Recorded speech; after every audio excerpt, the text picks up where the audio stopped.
Manisha Srivastava. JDU संसदीय board के अध्यक्ष उपेंद्र कुशवाहा ने एक प्रेस कॉन्फ्रेंस के जरिए बताया कि जेडीयू संसदीय बोर्ड का अध्यक्ष बनाना मेरे हाथों में झुनझुना थमाने जैसा है। आगे उन्होंने बताया कि बिना अधिकार दिए मुझे संसदीय बोर्ड का अध्यक्ष बनाया गया है। अपनी बातों में उन्होंने क्या कुछ कहा है, ये सुनते हैं। मुख्यमंत्री जी ने कहा कि पार्टी में आए उपेंद्र कुशवाहा, हम लोगों ने उनको इज्जत दी, और दूसरा कहा कि उपेंद्र कुशवाहा से हम बहुत स्नेह करते हैं। अब किस तरह से इज्जत दी यह कहने का अभिप्राय या फिर कई बार सीधे तौर पे कहा भी गया कि पार्लियामेंट्री बोर्ड का अध्यक्ष बनाया, एमएलसी बनाया, इसी का मतलब निकाला जाता है कि बहुत इज्जत दी गई।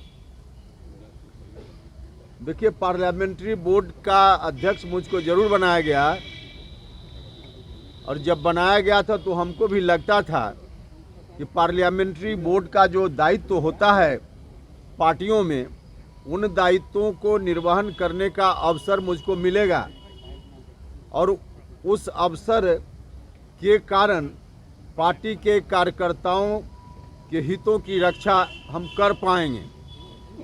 लेकिन बाद में पता चला कि पार्लियामेंट्री बोर्ड का जो अध्यक्ष मुझको बनाया गया, तो सीधे तौर पे एक झुनझुना मेरे हाथ में थमाया गया। पार्लियामेंट्री बोर्ड का अध्यक्ष मुझको जिस दिन बनाया गया था, उस दिन पार्टी के संविधान में पार्लियामेंट्री बोर्ड के अध्यक्ष के बारे में कुछ नहीं लिखा हुआ था। बाद में संशोधन जरूर हुआ संविधान में, और उस संशोधन के हिसाब से उसमें यह बात लिखी गई कि पार्टी के राष्ट्रीय अध्यक्ष संसदीय बोर्ड के अध्यक्ष एवं सदस्यों का मनोनयन करेंगे। राष्ट्रीय अध्यक्ष मनोनीत करेंगे पार्लियामेंट्री बोर्ड के अध्यक्ष को भी और पार्लियामेंट्री बोर्ड के सदस्यों को भी। अब पार्लियामेंट्री बोर्ड का अध्यक्ष राष्ट्रीय अध्यक्ष मनोनीत करेंगे, यह बात तो समझ में आती है, लेकिन पार्लियामेंट्री बोर्ड के सदस्यों के मनोनयन का भी कोई अधिकार पार्लियामेंट्री बोर्ड के अध्यक्ष को नहीं रहेगा। यह बात पार्टी के संविधान में संशोधन के बाद भी यही स्थिति है। अब पार्लियामेंट्री बोर्ड का हम अध्यक्ष बन गए, और उसके बाद हम सदस्य भी मनोनीत नहीं कर सकते हैं, इसका क्या अर्थ है? और ठीक है कि मनोनीत करने का अधिकार हमको नहीं दिया, लेकिन 2 साल में आपने स्वयं भी तो हमारे साथ जो पार्लियामेंट्री बोर्ड कमेटी होती, उस कमेटी के सदस्यों का मनोनयन नहीं किया। तो पार्टी ने सदस्यों का मनोनयन नहीं किया और मेरे हाथ में अधिकार भी नहीं दिया, सीधे पार्लियामेंट्री बोर्ड का अध्यक्ष मुझको बना दिया गया। तो यह संवैधानिक स्थिति पार्टी के अनुसार मेरी पार्लियामेंट्री बोर्ड के अध्यक्ष होते हुए आज भी यही है, जहां हम एक मेंबर भी नहीं बना सकते। यह तो पार्टी के संविधान की बात हुई। अब व्यवहार में देखिए, पार्लियामेंट्री बोर्ड के अध्यक्ष या बाकी पूरी कमेटी यदि होती तो उसका अधिकार होता है, उसका काम होता है, उसका फंक्शन होता है कि जब भी पार्टी में किसी भी चुनाव के संदर्भ में उम्मीदवारी का चयन करना हो तो पार्लियामेंट्री बोर्ड बैठकर उस पर विचार करता है। एक तो कमेटी ही नहीं तो पार्लियामेंट्री बोर्ड बैठकर विचार क्या करे। लेकिन व्यक्तिगत रूप से पार्लियामेंट्री बोर्ड के अध्यक्ष होने के कारण कोई सुझाव कभी मुझसे मांगा गया हो तो इसकी भी आवश्यकता नहीं समझी गई। कई चुनाव हुए, विभिन्न विधानसभा क्षेत्रों में उपचुनाव हुए, एमएलसी के चुनाव हुए, स्थानीय निकाय से जो एमएलसी का चुनाव होना था उसमें उम्मीदवार चयन करने की स्थिति आई।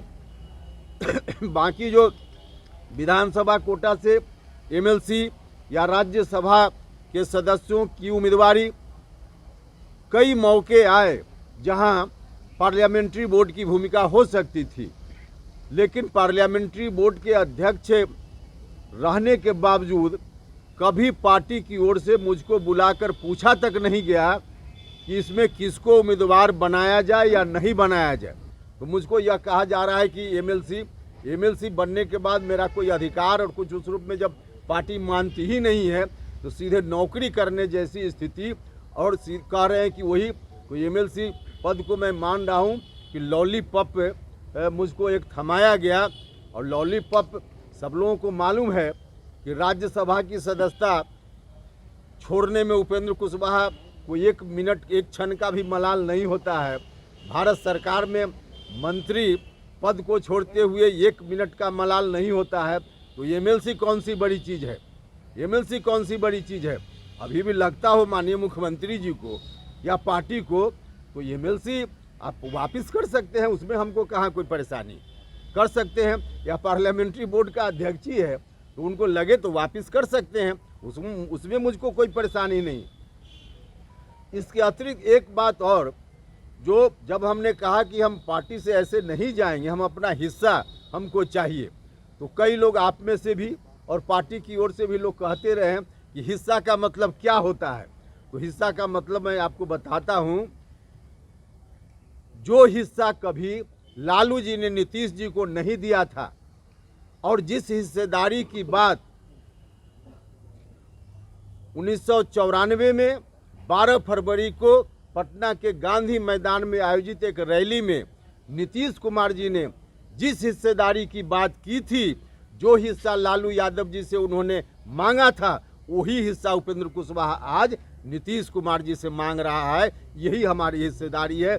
इसी के लिए हम कह रहे हैं कि हम हिस्सा लेंगे, ऐसे नहीं जाने वाले। तो हम कहना चाहते हैं कि इस पर माननीय मुख्यमंत्री जी को विचार करना चाहिए। और पार्टी के बारे में जो हम लगातार बोलें, जितनी बात जो हम कर रहे हैं पार्टी की मजबूती के लिए कर रहे हैं, लेकिन अभी भी पार्टी की मजबूती की दृष्टि से कोई काम नहीं हो रहा है। और कहा जा रहा है उपेंद्र कुशवाहा को कि आप ही को जाना हो तो चले जाइए। हमने कहा है कि हम ऐसे नहीं जाने वाले। तो एक तरफ माननीय मुख्यमंत्री जी कह रहे हैं कि उपेंद्र कुशवाहा से प्रेम करते हैं। अब प्रेम की परिभाषा नई परिभाषा है। कोई भी व्यक्ति किसी से प्रेम करता है तो उसके नज़दीक जाना चाहता है। किसी से कोई व्यक्ति प्रेम करे, भाई भाई से प्रेम करता है तो मन में यह भाव रहता है कि भाई जिससे हम प्रेम करते हैं उसके नज़दीक रहें। और यह जो प्रेम है उसमें कहा जा रहा है हम प्रेम करते हैं लेकिन तुम भाग जाओ, तुम भाग जाओ। अब पता नहीं कि इस प्रेम का क्या मतलब है। तो इस तरह के प्रेम का कोई अर्थ नहीं है। एक अंतिम बात, अभी जो कल एक घटना घटी, पूरा भरोसा करते हैं, उनके प्रति हमारे मन में अगाध आदर सत्कार का भाव है। हम पूरा रिस्पेक्ट करते हैं उनको, और इसी के कारण अभी भी हम उनसे आग्रह कर रहे हैं, क्योंकि यह साधारण बात नहीं है। उस समय की बात 2013 की बात की जा रही है, तब की बात अलग थी। आज की जो बात है, आज ठीक से मुख्यमंत्री जी नहीं संभल पाएंगे तो पूरी पार्टी ध्वस्त हो जाएगी। और हमारे लिए चिंता का विषय यही है। हम नहीं चाहते हैं कि जनता दल यूनाइटेड जो इस रूप में पार्टी खड़ी हुई, करोड़ों बिहार के अति पिछड़ा लव कुश समाज के लोगों ने, दूसरे समाज के लोगों ने भी, सब लोगों ने मिलकर इस पार्टी को बनाने का काम किया। उनके हितों की चिंता है मुझको, इसलिए आज भी भरोसा है और आज भी बार बार हाथ जोड़कर प्रार्थना है मुख्यमंत्री जी से कि आप अपनी इच्छा से कीजिए, दूसरे की इच्छा से कीजिएगा तो गड़बड़ी होगी। और अभी भी हम उम्मीद रखते हैं, हमारी उम्मीद खत्म नहीं हुई है, इसलिए अभी भी हम उनसे कहेंगे कि अभी भी वक्त है, बचा लीजिए मुख्यमंत्री। तो सुना आपने कैसे उपेंद्र कुशवाहा ने नीतीश कुमार से कहा कि वो अब भी संभल जाएं, वरना पार्टी का ध्वस्त होना निश्चित है। साथ ही उन्होंने अपनी बातों में यह जताया कि नीतीश कुमार से अब भी उन्हें उम्मीद है। आगे ऐसे ही तमाम खबरों के लिए आप बने रहिए हमारे साथ DTV भारत पर। नमस्कार।